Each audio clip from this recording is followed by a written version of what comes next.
The weight size you adjust it depending on how deep you want to fish. That's all. There's nothing really important. It's just feel comfortable. If you don't feel your line, add a little bit more weight. Then maybe you could use less, but you must feel the line when you take the bait towards you. And the last thing I will say is why using drop shotting. I never use drop shot on first intention. I always use, that's the second choice. First choice will be to fish vertical first, and then the second choice will be to fish drop shot, because suddenly I will see on the fish finder that the fish are coming up a little bit. When they are coming up, then I choose a drop shot. And another thing you can do while fishing vertical, that will be my third tip, is to add to your jig. Here that's something you use and you well know for ice fishing, but you can use it also in other time. You put a drop shot above the jig, so this helps you to detect when the fish start to feed above the ground. And when they start to feed above the ground, you can drop the jig and replace it by a terminal weight. Okay. Last thing I will say, just when you choose a rod for the drop shot, you must choose a really soft tip rod. The hardest the tip will be, then you will lose a lot of fish. If you have a hard tip, you lose too many fish on the hook set. So the soft tip delays the hook set a little bit, and that's much better for drop shot. We go through the knot. If you want, just cut it a bit.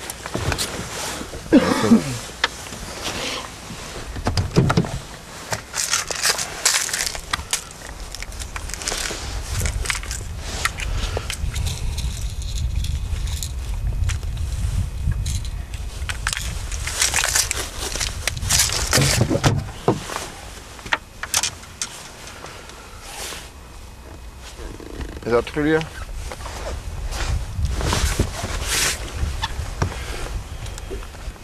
So, to tie the drop shot hook, we're gonna make the Palomar knot. So the Palomar knot, you double the line here, and you go through the eyes. Yeah, you make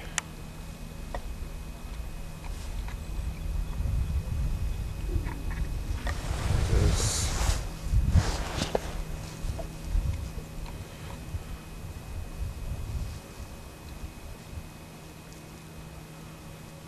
You found the Palomar knot on well described on internet, I guess.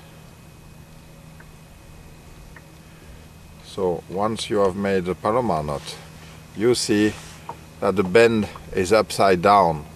It could be on the other side.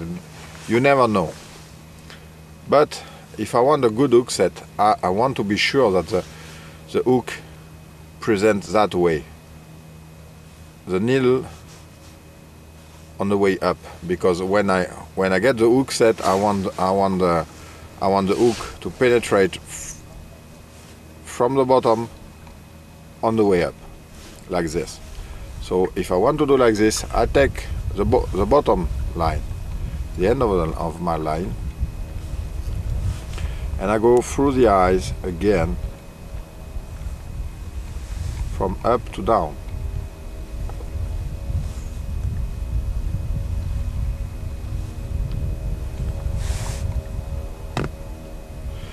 And then you see every time I get in tension, the hook is presenting correctly and the bend is down. So every time I get the hook set, I will be efficient. That's something very, very important when you go drop shotting. A lot of people say, okay, I'm missing my fish. It's just because of this small tip. You can use regular drop shot hooks without any problem like this.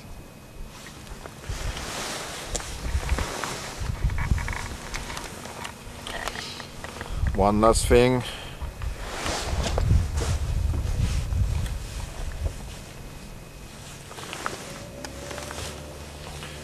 The bait, use really soft bait. You are not going to shake them much. They are going to shake alone.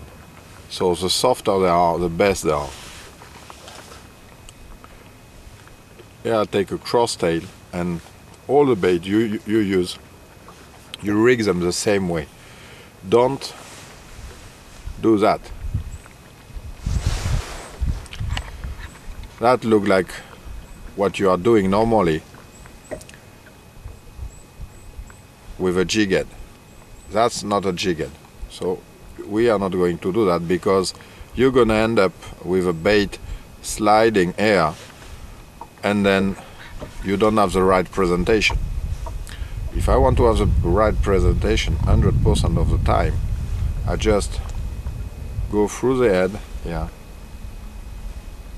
and let my drop shot loose like this, and it's going to move much more, and there's no problem. Don't worry about that. It's